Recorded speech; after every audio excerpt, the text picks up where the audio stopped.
So here we have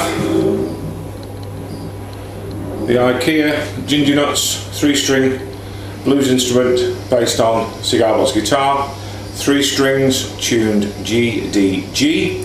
There's an open G tuning, no frets, although you can still finger on the fretboard, but you use a slide.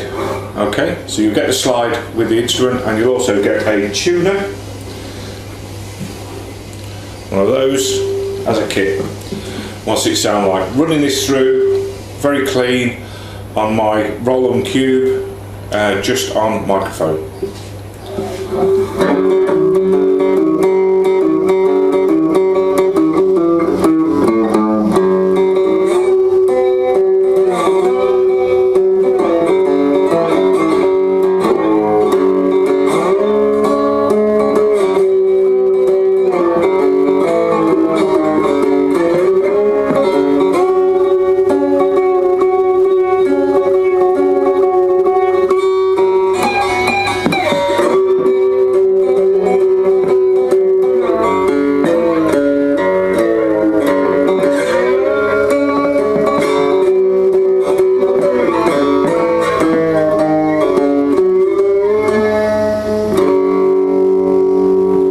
So that plugs into a 1/4" jack. It's just got a simple disc Piezo pickup in there, and that's what you'll get.